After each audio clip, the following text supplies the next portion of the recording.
শেখ হাসিনার ছবি নিয়ে মেসির উল্লাস। খেলার মাঠে দুহাত উঁচুতে তুলে সাবেক প্রধানমন্ত্রী শেখ হাসিনার একটি ছবি নিয়ে সতীর্থদের সঙ্গে উল্লাস করেছেন আর্জেন্টাইন ফুটবল তারকা লিওনেল মেসি। সম্প্রতি এমন একটি ছবি সামাজিক যোগাযোগ মাধ্যমে ছড়িয়ে পড়েছে, তবে ছবিটি আসল নয়। এ বিষয়ে একটি প্রতিবেদন প্রকাশ করেছে বাংলাদেশের তথ্য যাচাইকারী প্রতিষ্ঠান রিউমার স্ক্যানার। তাদের অনুসন্ধানে জানা যায় ছবিটি আসলে ভুয়া। রিউমার স্ক্যানার জানায়, শেখ হাসিনার ছবি হাতে নিয়ে লিওনেল মেসির সতীর্থদের সঙ্গে উল্লাসের ছবিটি আসল নয়।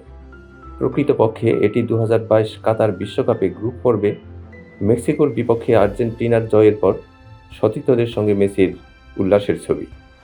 সেই ছবিকে ডিজিটাল প্রযুক্তির সাহায্যে সম্পাদনার মাধ্যমে তাতে মেসির হাতে শেখ হাসিনার ছবির ফ্রেম যুক্ত করে আলোচিত ছবিটি তৈরি করা হয়েছে। এ বিষয়ে অনুসন্ধানে প্রচারিত ছবিটি নিয়ে রিভার্স ইমেজ সার্চ করলে লিওনেল মেসির নামে পরিচালিত ওয়েবসাইট মেসি.com-এ Leon target as Argentina topple Mexico শীর্ষক শিরোনামে একটি সংক্ষিপ্ত প্রতিবেদন পাওয়া যায়, যেটিতে সতীর্থদের সঙ্গে নিয়ে মেসির উল্লাসের একটি ছবির সংযুক্তি দেখা যায়। উক্ত ছবিটির সঙ্গে প্রচারিত ছবিটির তুলনা করলে দেখা যায়, আলোচিত ছবিতে থাকা শেখ হাসিনার ছবির ফ্রেম ব্যতীত ব্যাকগ্রাউন্ড, মেসি ও তার সতীর্থদের অবস্থান সহ সবকিছুর সঙ্গে মেসির এই ছবিটির হুবহু সাদৃশ্য রয়েছে। তবে মেসির এই ছবিতে মেসির হাতে শেখ হাসিনা কিংবা অন্য কোনো ব্যক্তির ছবির ফ্রেম নেই, যা প্রমাণ করে মেসির এই ছবিটি সম্পাদনা করেই আলোচিত ছবিটি তৈরি করা হয়েছে।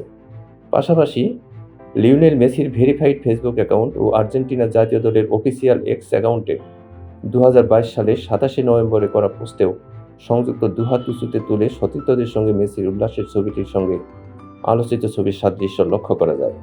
তবে কোনো ছবিতেই শেখ হাসিনাকে দেখতে পাওয়া যায়নি। সুতরাং সাবেক প্রধানমন্ত্রী শেখ হাসিনার ছবির ফ্রেম হাতে লিওনেল মেসির উল্লাসের ভাইরাল ছবিটি সম্পূর্ণ ভুয়া।